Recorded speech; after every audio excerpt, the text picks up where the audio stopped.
kayak saya gambar kayak bayan benrato ramai sol sebenarnya. Saya gambar. In syakartum la'azidannakum wa la'in kafartum inna adzabi lasyadid. Sadaqallahul aliyyul azim. Yang kami hormati serta kami takzimi segenap para ustaz, para asatid, para hujjah, al-khusus dzikri, para anggota ikaba ataupun para simpatisan yang dimuliakan Allah. Alhamdulillah, pada kesempatan malam hari ini kita dapat bermuassalah, bertatap muka, sekaligus memperingati Isra Mi'raj dan tasyakuran rumah baru beliau. Harapan kami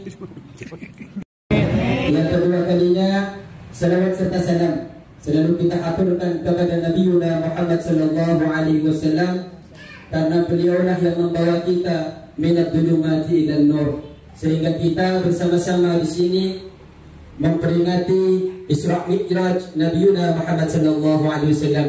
Harapan kita semua, semoga kita semua ini mendapatkan syafaat Nabi Muhammad sallallahu alaihi wasallam yaumul qiyamah kelak nanti. Amin Allahumma amin. Hadirin yang dimuliakan Allah, untuk mempersingkat waktu, saya mewakili sahibul hajah berterima kasih kepada hadirin, para asatid, para hujjaj, para alumni yang dimuliakan Allah telah hadir ke tempat yang kami sediakan ini. Dan tak lupa pula, Allahumma salli wa sallim wa barik alaihi wa ala alihi wa salli ala Muhammad ya Rabbi salli ala Muhammad ya Rabbi salli alaihi wa sallim ya Rabbi ballighul wasila ya Rabbi khussa bil fadila صل على محمد يا ربي صل عليه وسلم يا ربي وارض عن الصحابة يا ربي وارض عن السلالة يا ربي صل على محمد يا ربي صل عليه وسلم يا ربي وارض عن المشايخ يا ربي فارحم والدينا يا ربي صل على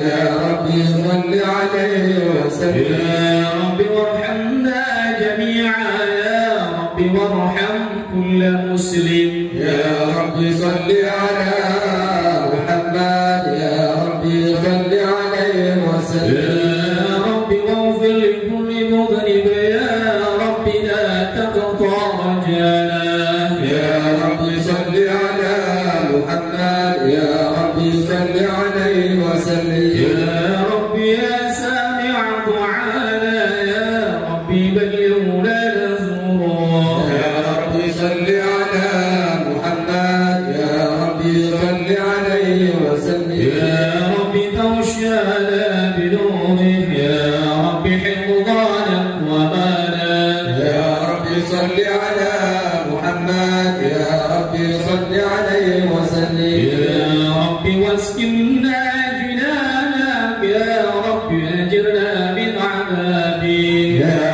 صل على محمد يا ربي صل عليه وسلم يا ربي وارزقنا الشهادة يا ربي حتنا بالسعادة يا ربي صل على محمد يا ربي صل عليه وسلم يا ربي واصلح كل مصلح يا ربي واكفي كل مؤذي يا ربي صل على محمد يا ربي صل عليه وسلم يا ربي اختم بالمشفى يا ربي صل عليه وسلم يا ربي صل على محمد يا ربي صل عليه وسلم بسم الله الرحمن الرحيم إنا فتحنا لك فتحا مبينا يغفر لك الله ما تقدم من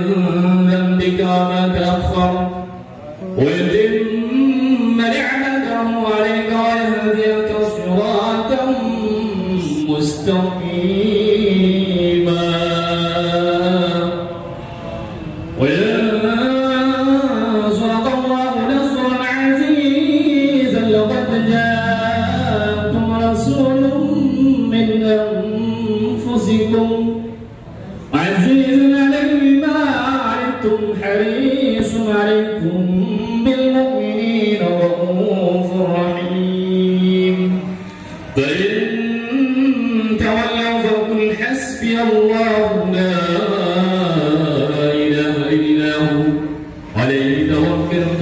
رب العرش العظيم إن الله وملائكته يصلون على النبي يا أيها الذين آمنوا صلوا عليه وسلموا تسليما اللهم صل وسلم وبارك عليه وعلى آله اللهم صل وسلم وبارك عليه فاهتز العرش طردا واستبشارا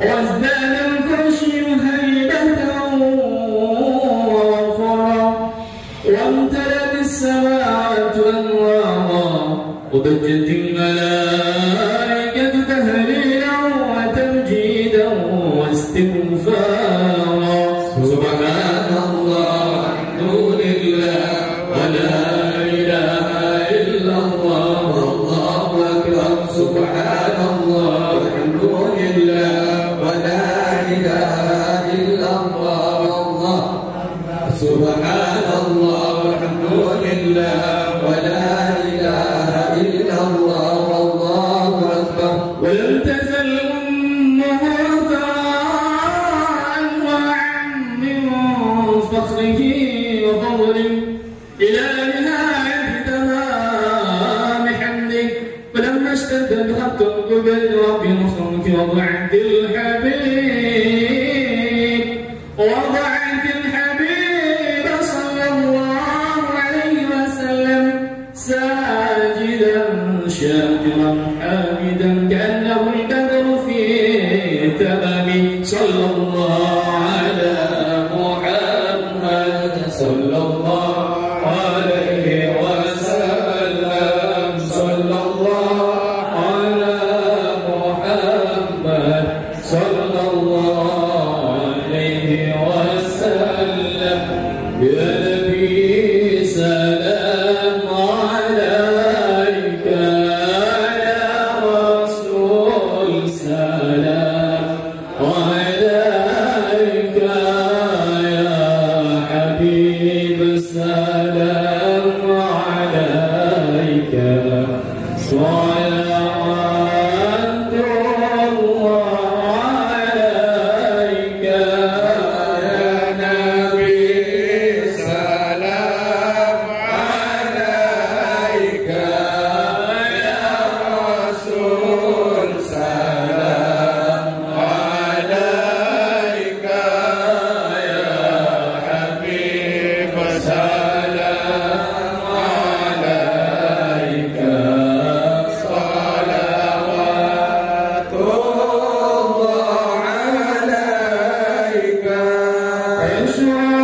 مرحبا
جد الحسين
صلاتي صلى الله على محمد صلى الله عليه وسلم صلى الله على محمد صلى الله عليه وسلم وصلاة الله تغشى عدد حرير الصدور أحمد الهادي محمد صاحب الوجه المنير صلى الله على محمد صلى الله عليه وسلم صلى الله على محمد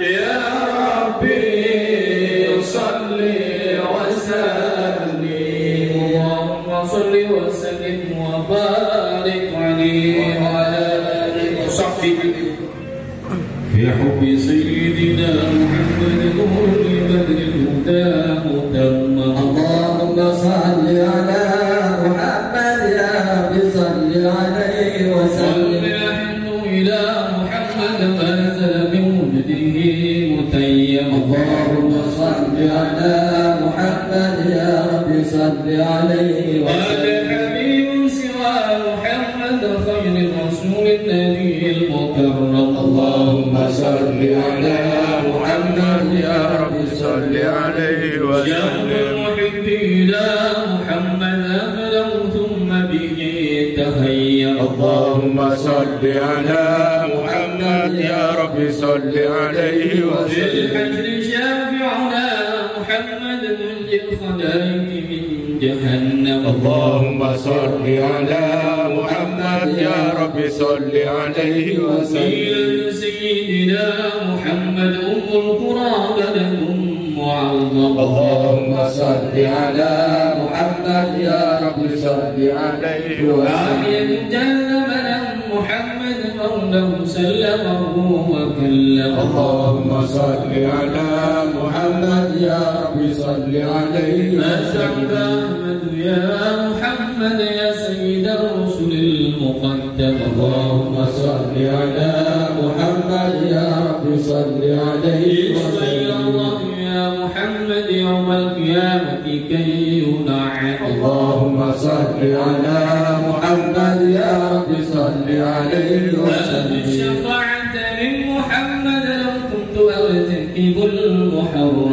اللهم صل على محمد وسلم. يوم الجلال محمد يوم الهوان به تحشر اللهم صل على محمد يا رب صل عليه والنور وسلم. جاء به محمد والحق بين إن تكلم اللهم صل على محمد يا رب صل عليه صاحب وسلم. السماء سماء محمد جبريل قال له تقدم اللهم صل على محمد يا رب صل عليه والروح وسلم.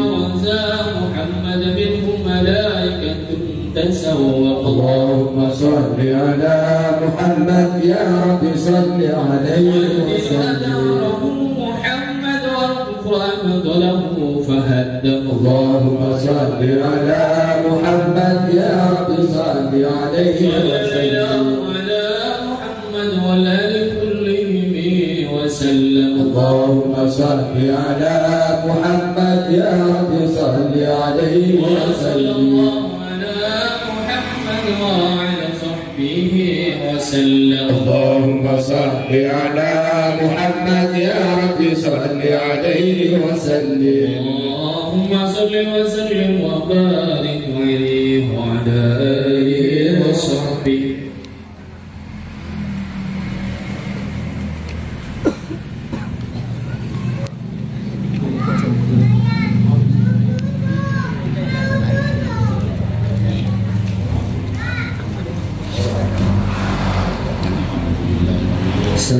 عليكم ورحمة الله وبركاته. بسم الله الرحمن الرحيم. الحمد لله الذي جعل الدين رباطا متينا بين قلوب المؤمنين وأمركم بالاتحاد والتعاون ونهى عن التفرق والتنازع في كتابه.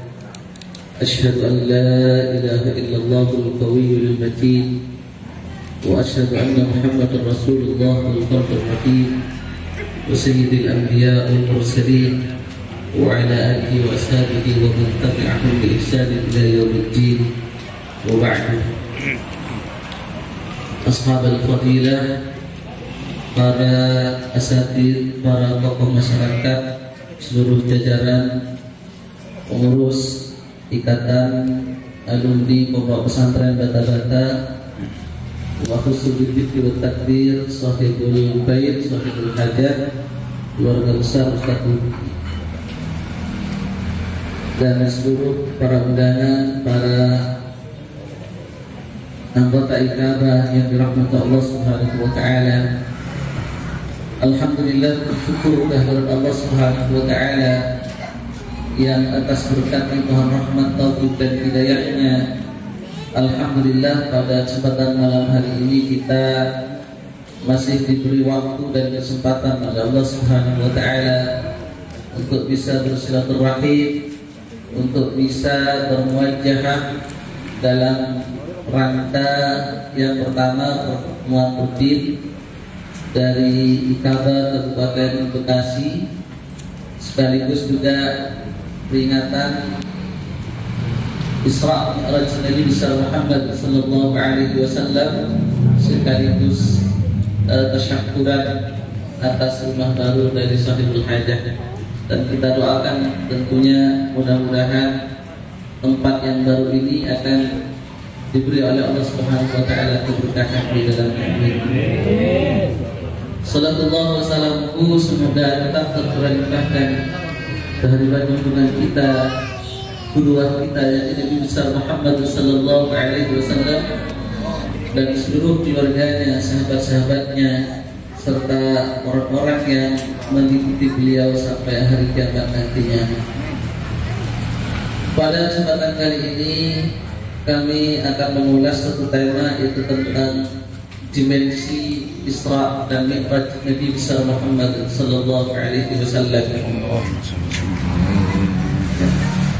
Dan peristiwa Mi'raj Nabi sallallahu alaihi wasallam ini sebagaimana disebutkan oleh Allah Subhanahu wa taala di dalam Al-Qur'an, A'udzu billahi minasyaitonir rajim. Bismillahirrahmanirrahim.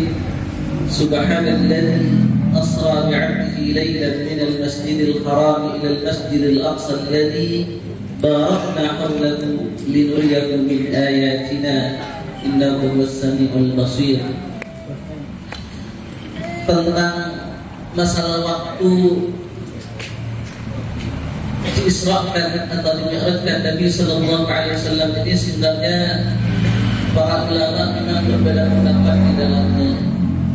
Yang paling kita kenal itu terjadi pada tanggal 27 Rajab. 27 Rajab, sebagian mengatakan tahun 10 dari kenabian, sebagian lagi mengatakan 1 tahun sebelum beliau hijrahnya. Karena memang khilaf ini didasarkan kepada wafatnya Sayyidah Khadijah radhiyallahu anha, itu pada tahun ke-10 dari kenabian, itu pada tanggal 11 Ramadan. Sementara kalau dikatakan Isra itu pada tahun ke-10 dari kenabian, itu berarti sebelum wafatnya Sayyidah Khadijah. Nah, ini yang kemudian menimbulkan perdebatan di kalangan para ulama, karena memang salah satu sebabnya diisrakan, dimi'rajkan Nabi sallallahu alaihi wasallam itu diantaranya adalah untuk menghibur beliau yang pada tahun ke-10 Hijrah itu, di mana istri beliau Sayyidah Khadijah yang paling beliau cintai, yang selama ini menjadi mitra beliau di dalam berdakwah, dipanggil oleh Allah Subhanahu wa taala.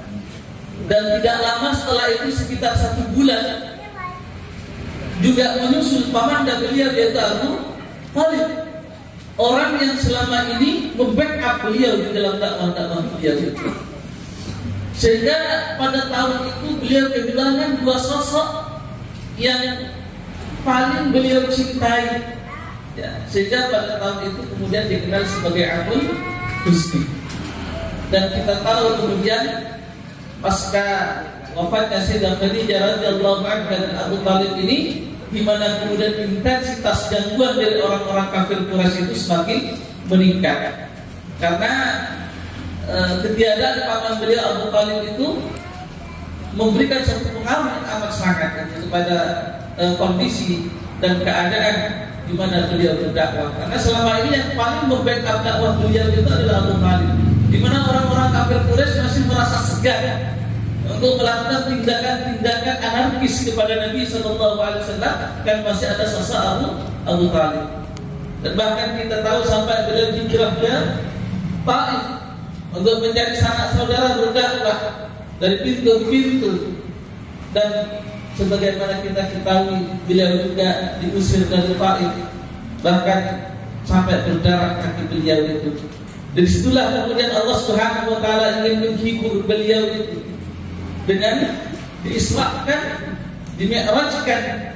Ini kalau Isra itu perjalanan malam beliau dari Masjidil Haram ke Masjidil Aqsa.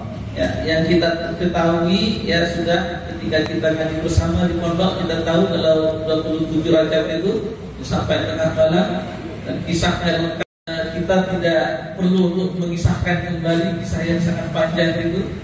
Intinya yang kita ketahui bahwa Isra itu adalah perjalanan malam ketika bila diisrakan oleh Allah dari Masjidil Haram ke Masjidil Aqsa, dan disitulah kemudian beliau juga diperlihatkan oleh Allah Subhanahu wa taala suatu ibrah kejadian-kejadian ya. Dan dari Masjidil Aqsa itu beliau juga sempat salat bersama seluruh para nabi dan rasul yang diutus oleh Allah Subhanahu wa taala, dan kemudian beliau dimi'rajkan oleh Allah Subhanahu wa taala naik ke langit pertama, bertemu dengan Nabiullah Adam, juga bertemu dengan Nabiullah Idris, bertemu dengan Nabiullah Yusuf, dan beberapa Nabiullah Ibrahim, dan beberapa nabi-nabi yang lain. Sampai kemudian beliau menerima perintah salat yang 5 waktu dari Allah Subhanahu wa taala secara langsung. Maka pada kesempatan kali ini saya yang ingin kita ketengahkan bagaimana kita melihat dari dimensi Isra yang pernah dilakukan oleh Nabi Sallallahu Alaihi Wasallam ini, tentunya untuk menjadi satu pembelajaran kepada kita ya, untuk semakin mengokohkan keimanan kita, untuk semakin meningkatkan kualitas ibadah kita tentunya.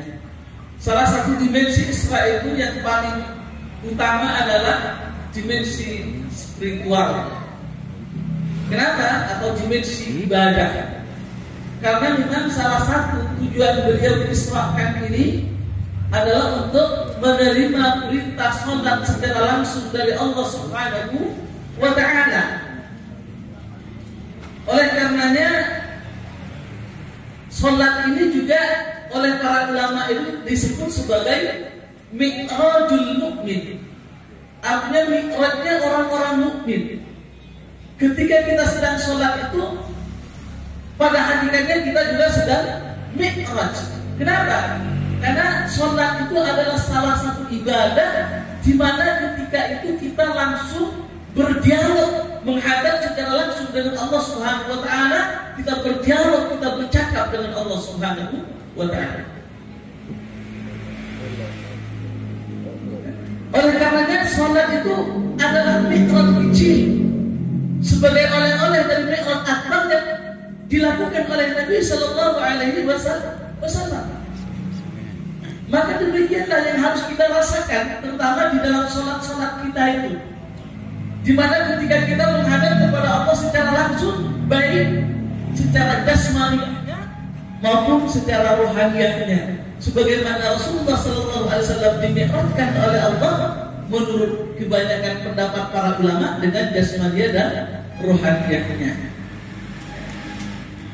Maka penting bagi kita peristiwa Isra Mi'raj ini menjadi bahan yang seharusnya juga bisa mengevaluasi kualitas ibadah-ibadah kita, terutama ibadah sholat-sholat kita ini yang disebutkan oleh para ulama itu sebagai rasul ibadah, ibadah yang paling inti, ibadah yang paling utama dibandingkan dari ibadah-ibadah yang lain.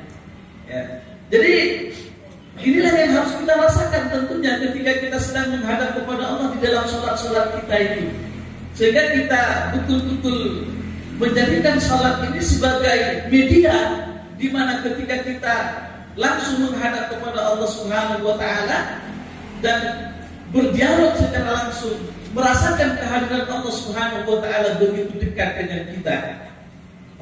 Ya. Karena kalau kita cermati bagaimana bacaan-bacaan sholat itu, bagaimana alangkah dekatnya kita dengan Allah Subhanahu wa Ta'ala, alangkah intinya kita dengan Allah Subhanahu wa Ta'ala. Ketika kita membaca alhamdulillahi rabbil alamin, apa kata Allah? Hamadani abdi, hambaku memujiku. Ketika kita membaca ar-rahmanur rahim, athna alaihi abdi, kata Allah. Ketika kita membaca malik yaumiddin, majjadani abdi, fawwadani ilayya abdi, kata Allah. Apatah lagi ketika kita membaca iyyaka na'budu wa iyyaka nasta'in. Ya Allah, hanya kepadamu lah kami menyembah dan hanya kepadamu lah kami memohon pertolongan. Apa kata Allah? Hadza baini wa baina 'abdi wa li 'abdi ma sa'al. Ini antara aku dan hambaku, dan bagi hambaku apa yang ia minta. Maka itulah dialog-dialog kita dengan Allah Subhanahu wa Ta'ala. Di dalam sholat-sholat kita itu, dan bahkan bacaan tahiyat itu, ya, at-tahiyyatul mubarakatus salawatut thayyibatu lillah. Itulah ungkapan ketika pertama kali Nabi sallallahu alaihi wasallam berjumpa dengan Allah Subhanahu wa Ta'ala dalam peristiwa beliau di Mi'raj ini. Ketika beliau berjumpa dengan Allah, beliau katakan at-tahiyyatul mubarakatus salawatut thayyibatu lillah. Maka dijawab oleh Allah Subhanahu wa Ta'ala, assalamu alayka ayyuhan nabi wa rahmatullahi wa barakatuh. Maka kemudian beliau ketika mendapatkan salam keselamatan, salam kehormatan dari Allah Subhanahu wa Ta'ala, beliau kemudian menjawab lagi assalamu alayna wa ala ibadillahis salihin. Beliau mendoakan keselamatan bukan hanya untuk dirinya, tapi juga untuk orang-orang yang saleh, orang-orang yang beriman semuanya. Dialog-dialog ini juga yang harus kita pahami di dalam salat-salat kita. Sehingga penting bagi kita bagaimana kita bisa mendirikan ibadah salat itu dengan penuh intensitas, dengan penuh kehusukan, sehingga dapatlah salat yang kita laksanakan itu bahkan juga bisa membantai diri kita dari seluruh perbuatan-perbuatan keji dan munkar. Sebagaimana Allah Subhanahu wa Ta'ala berfirman, a'udzubillahi minasyaitonir rajim, utlu ma ilaika al-kitab, utlu ma uhiya ilaika al-kitab wa aqimis shalah inna salata tanha 'anil fahsya'i wal munkar wa la dzikrullahi ta'ala wallahu ya'lamu ma tasna'un. Jadi bacalah wahai Muhammad apa yang telah aku wahyukan kepadamu, dan dirikanlah salat, sesungguhnya salat dapat mencegah dari perbuatan-perbuatan keji dan munkar, dan mengingat Allah ialah lebih besar, Allah Maha mengetahui apa yang kalian kerjakan. Jadi dalam ayat ini kita diperintahkan oleh Allah Subhanahu wa Ta'ala untuk betul-betul mendirikan salat itu dengan penuh intensitas.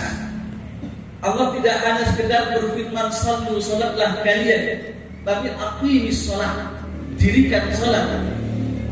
Ya, dirikan salat. Apa bedanya? Mendirikan salat itu di mana ketika kita mendirikan seluruh organ tubuh kita, baik secara jasmani kita, di mana rukuk kita, sujud kita, bacaan yang kita baca itu serentak dengan kerja jiwa kita, baik pikiran, hati maupun ruhaniah kita itu serentak secara totalitas menghadap kepada Allah Subhanahu wa Ta'ala. Inilah mungkin yang disebut sebagai salat yang khusyuk, ya. Salat di mana ketika kita salat betul-betul merasakan kehadiran Allah Subhanahu wa Ta'ala.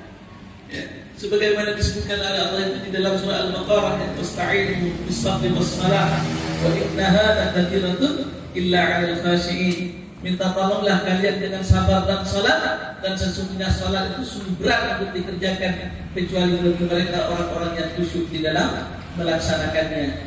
Siapa mereka? Alladzina yazunnuna annahum mulaqu rabbihim wa annahum ilaihi raji'un. Itu orang-orang yang meyakini perjumpaannya dengan Allah Subhanahu wa taala dan hanya kepadanya lah mereka semua dikembalikan. Ya, artinya orang khusyuk itu orang yang betul-betul merasakan bahwa ketika sedang salat dia sedang merasakan berjumpa dengan Allah Subhanahu wa taala, dan kelak kita akan berjumpa dengannya, bahkan serasa-rasa kita akan mati besok, dan hanya kepadanya kita semua ini dikembalikan. Itulah salat di mana ketika kita menggabungkan gerakan-gerakan jasmani kita dengan rohani kita, ya, maka tidaklah menjadi salat yang sebenarnya. Manakala salat yang kita kerjakan itu hanya bersifat jasmani saja. Kadang-kadang kita takbir Allahu Akbar, ya, cuman pikiran kita mengembara kemana-mana.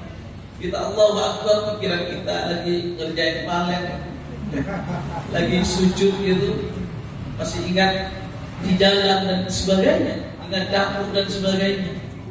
Sehingga inilah mungkin yang patut kita evaluasi dari ibadah sholat-sholat kita dalam momentum Isra Mi'raj, yang memang salah satu misi utamanya ini adalah dimensi spiritualitas, dimensi ibadah.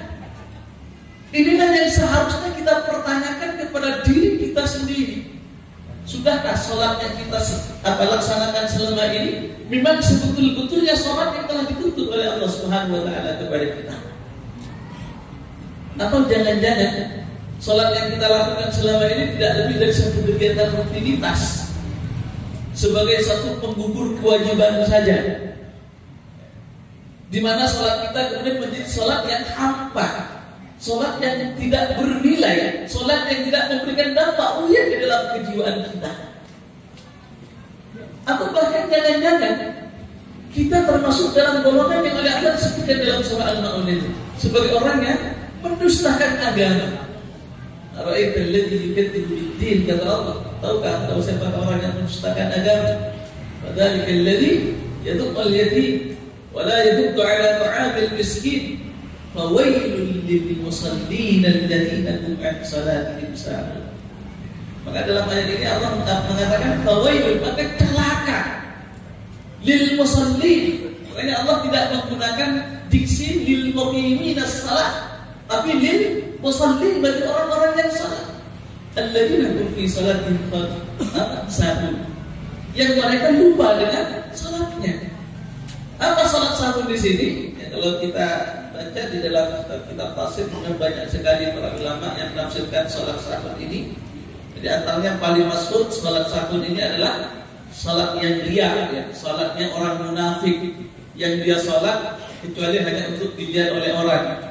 Yang menguatkan penafsiran ayat ini adalah ayat setelahnya, alladzina hum yura'un, yang mereka riya di dalam salatnya. Sebagian mengatakan salat sahun itu adalah salat yang tidak terpenuhi syarat-syarat dan rukunnya. Sebagian lagi bahkan mengatakan salat sahun itu termasuk di dalamnya salat yang tidak khusyuk, ya, salat yang tidak khusyuk. Makanya Ibnu Katsir itu di dalam tafsirnya mengatakan bahwa yang dimaksud dengan salat sahun itu mencakup seluruh tafsiran yang telah dilakukan oleh para ulama tadi, termasuk di dalamnya salat yang tidak khusyuk. Nah, di sinilah pentingnya kita mengevaluasi ibadah-ibadah salat kita ini, ya. Karena memang salah satu tujuan salat yang paling utama itu adalah untuk mengingat Allah Subhanahu wa taala. Makanya ketika di dalam surah Al-Ankabut ayat 45 tadi, Allah masih menyebutkan waladzikrullahi akbar, dan sesungguhnya mengingat Allah itu lebih besar. Kalau kita lihat terjemahan ayat ini di dalam Al-Quran Departemen Agama, kita dapati terjemahan dari ayat ini bahwa sesungguhnya sholat lebih utama dibandingkan ibadah-ibadah yang lain. Tapi ada sesuatu yang menarik apa yang disampaikan oleh Dr. Mustafa Mahmud di dalam kitab beliau Al-Islam Ma Huwa. Beliau katakan waladzikrullahi akbar, Dan sesungguhnya mengingat Allah itu lebih besar. Bahwasanya zikrullah, mengingat Allah itu lebih berat daripada mengerjakan sholat dalam bentuk formalnya. Karena memang sekali lagi ini kan tujuan sholat yang sebenarnya itu zikrullah, mengingat Allah. Maka sholat kita akan menjadi sholat yang tidak bermakna manakala tujuan sholat ini tidak tercapai. Manakala kita sholat hanya bersifat jasmani saja. Dan sholat kita baru akan menjadi sholat yang berkualitas manakala ia mampu membersihkan hati, mengkonsentrasikan pikiran, dan memusatkan cita rasa hanya kepada Allah Subhanahu wa Ta'ala. Sehingga dengan banyak mengerjakan ibadah sholat itu akan mendatangkan ketenangan ke dalam kejiwaan kita. Sebagai satu perbandingan mungkin ya, di Amerika itu ada yang namanya praktek transcendental meditation, yang secara makna harfiahnya itu suatu perenungan yang sangat mendalam, yang sangat sulit dipahami oleh akal.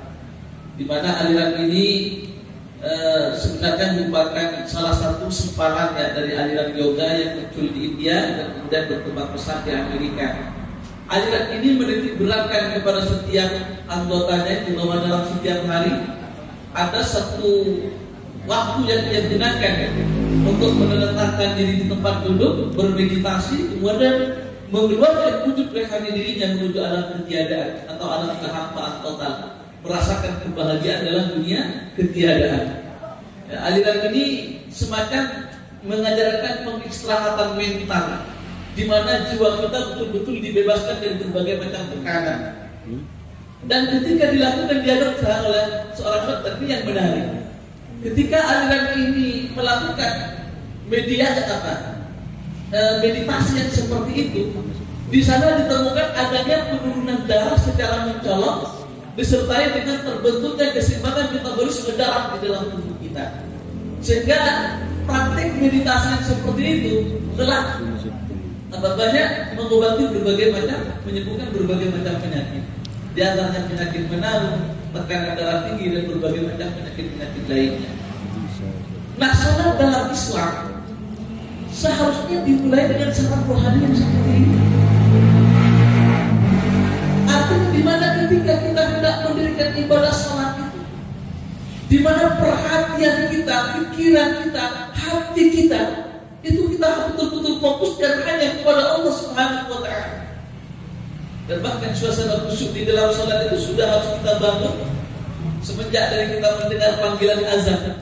Ketika sudah di masjid Allahu Akbar, kita rasakan di dalam hati kita bahwa Allah sudah memanggil kita untuk menghadap. Ketika kita berwudu, kita bersuci dari hadas. Kenapa? Karena kita akan menghadap Allah, Zat yang Maha Tinggi, Zat yang telah menciptakan kita. Apatah lagi ketika kita sudah berdiri menghadap kiblat, takbir kita Allahu Akbar, serentak jasmaniah kita, rohaniah kita ini secara totalitas mi'raj menghadap kepada Allah Subhanahu wa Ta'ala. Lepas kita dari hamparan dunia fana ini, bercengkrama kita dengan Allah Subhanahu wa Ta'ala. Apalagi ketika kita sujud, posisi di mana ketika kita berada pada posisi paling dekat dengan Allah Subhanahu wa Ta'ala. Tapi memang salat berbeda dengan praktek transcendental meditation tadi. Salat tidaklah kemudian mengeluarkan wujud rohani seorang hamba menuju alam ketiadaan, alam kehampaan total. Tapi salat di mana ketika seorang hamba mengeluarkan wujud rohani dirinya, kemudian untuk bermusyahadah dengan Allah Subhanahu wa Ta'ala sang penciptanya. Yang kalau kita melakukan penelitian terhadap orang yang melakukan ibadah salat dengan penuh kehusyukan, insya Allah akan ditemukan bahkan yang lebih menakjubkan dari apa yang telah ditemukan dalam praktek transcendental meditation tadi. Dan itu kita ada 5 kali oleh Allah Subhanahu wa Ta'ala diwajibkan di dalam sehari semalam. Ya, inilah sesungguhnya ibadah salat itu. Ya, dan bahkan sesungguhnya sudah banyak penelitian tentang bagaimana dampak salat itu dalam aspek kesehatan jasmani dan rohaniah kita. Bahkan seorang dosen di IAIN Sunan Ampel itu ada yang mempunyai satu terapi penyembuhan berbagai banyak penyakit dengan terapi sholat tahajud ya. Inilah sesungguhnya ibadah salat itu yang disyaratkan oleh Allah Subhanahu wa taala kepada kita sebenarnya untuk kepentingan dan kebutuhan kita. Dan bahkan Rasulullah sallallahu alaihi wasallam sendiri ketika beliau dihadapkan dengan suatu persoalan yang berat, maka fabadiru ila salat. Beliau bersegera untuk mendirikan salat. Sehingga salat itu betul-betul menjadi semacam solusi di dalam menghadapi seluruh problematika kehidupan yang dihadapi. Nah, inilah yang harus kita cari di dalam salat-salat kita ini. Bagaimana bahkan salat itu bisa menjadi sumber kebahagiaan bagi diri kita. Salat menjadi hiburan sebagaimana Rasulullah sallallahu alaihi wasallam dihibur oleh Allah Subhanahu wa taala dengan Mi'raj. Maka tentunya inilah yang patut kita implementasikan di dalam di dalam kehidupan kita, di mana praktik sholat ini betul-betul menjadi tempat di mana kita sedang bermikmat dengan Allah Subhanahu wa taala. Karena memang dari aspek spiritualitas inilah yang paling dominan dari seluruh dimensi Isra'kan dan Mi'rajkan Nabi sallallahu alaihi wasallam, di mana beliau menerima perintah salat secara langsung dari Allah Subhanahu wa taala.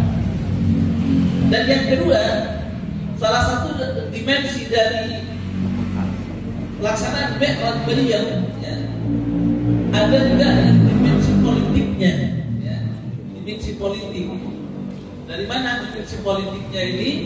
Sebagian para ulama mengatakan, kita tahu bahwa ketika Nabi sallallahu alaihi wasallam diisrakan oleh Allah Subhanahu wa taala, ketika sampai di Masjidil Aqsa, beliau sebelum Mi'raj menghadap kepada Allah Subhanahu wa taala, beliau dipertemukan oleh Allah Subhanahu wa taala dengan seluruh para nabi dan rasul yang telah diutus sebelum beliau, dan beliau kemudian memimpin salat secara langsung. Dan kita tahu pelaksanaan salat itu diikuti oleh seluruh nabi-nabi terdahulu yang menjadi semacam perwakilan dari seluruh umat-umat yang ada sebelum Nabi sallallahu alaihi wasallam. Di mana ketika sebelum Nabi sallallahu alaihi wasallam diutus, dikatakan bahwa kepemimpinan dunia ini berada di tangan orang-orang Bani Israel. Maka dengan peristiwa Isra Mi'raj ini ingin ditegaskan satu peralihan kepemimpinan dunia, ya, di mana Bani Israel sudah dikatakan tidak layak lagi untuk memimpin dunia karena penyelewengan mereka, karena tindakan makar mereka, baik kepada nabi-nabi mereka, baik kepada ajaran-ajaran yang telah diturunkan oleh Allah di dalam kitab-kitab Taurat mereka. Sehingga sudah sepantasnya lahir satu kepemimpinan baru yang dipimpin oleh Nabi kita Muhammad sallallahu alaihi wasallam, ya, di mana dikatakan peristiwa Mi'raj ini juga sebagai pelantikan, di mana ketika beliau diangkat menjadi pemimpin dari seluruh umat-umat terdahulu. Maka selayaknya lah bagi kita kaum muslimin yang diamanati oleh Allah, ya, di mana tugas utama kita sebagai khalifatullah fil ardh, ya, seharusnya kepemimpinan itu ada di tangan kita kaum muslimin. Maka ketika kondisi Al-Quds sekarang, tempat di mana Nabi sallallahu alaihi wasallam diserahkan oleh Allah Subhanahu wa taala, sekarang menjadi tempat di mana mereka orang-orang Bani Israel menistakannya di bawah penjajahan mereka. Karena kondisi Al-Quds itu kata para ulama dikatakan sebagai mizanul ummah, mizan hadhil ummah. Jadi kita melihat bagaimana kondisi kaum muslimin itu, ya lihat Al-Quds. Kalau Al-Quds sedang baik-baik saja, maka insya Allah kondisi kaum muslimin itu sudah baik-baik saja. Tapi ketika Al-Quds sedang bermasalah di bawah penjajahan seperti sekarang, berarti umat ini juga sedang dalam masalah. Jadi Al-Quds Palestina itu adalah mizan hadhil ummah, adalah timbangan atau ukuran serta keberadaan kondisi umat ini. Ya, mungkin dua dimensi ini yang ingin kita sampaikan pada kesempatan kali ini. Mudah-mudahan tentunya peristiwa Isra dan Mi'raj Nabi sallallahu alaihi wasallam ini yang memang sangat panjang sekali, ya, kalau kita kisahkan.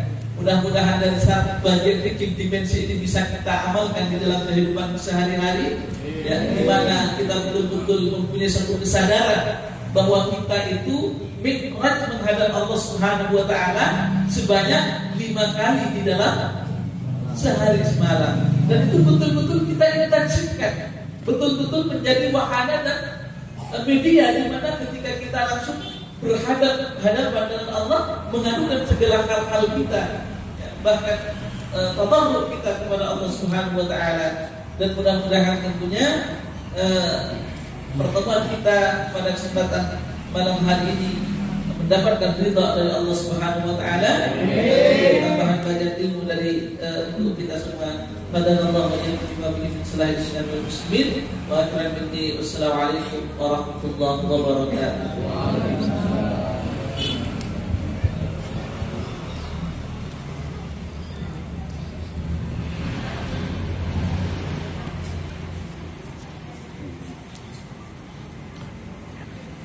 اللهم صل على سيدنا وحبيبنا وشفينا وطبيبنا ومولانا محمد وسلم على صحابه رسوله اجمعين.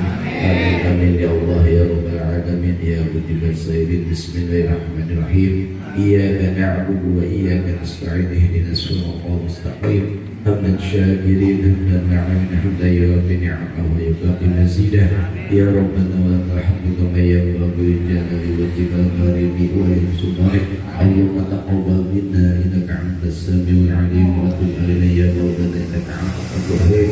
اللهم اغفر لنا ذنوبنا ولوالدينا وارحمنا كما ربيانا صغارا. اللهم اغفر للمؤمنين والمؤمنات والمسلمين والمسلمات الاحياء منهم والاموات انك سميع قريب مجيب دعوات يا قاضي الحاجات. اللهم بارك لنا في رزقنا. اللهم بارك لنا في عمرنا. اللهم بارك لنا في صحتنا. اللهم بارك لنا في أولادنا. اللهم بارك لنا في حاجاتنا. اللهم بارك لنا في طاعتنا. ربنا يا الله آتنا في الدنيا حسنة وفي الآخرة حسنة وقنا عذاب النار. بفضل سبحان ربك رب العزة عما يصفون وصلى الله على سيدنا محمد وعلى آله وصحبه أجمعين برحمتك يا أرحم الراحمين. والحمد لله رب العالمين. نسألك إجابة الفاتحة. أعوذ بالله من الشيطان الرجيم. بسم الله الرحمن الرحيم. الحمد لله رب العالمين الرحمن الرحيم مالك يوم الدين. إياك نعبد وإياك نستعين اهدنا الصراط المستقيم صراط الذين أنعمت عليهم غير المغضوب عليهم ولا الضالين.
Tare.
Selamatan rumah baru nih. Ya semua.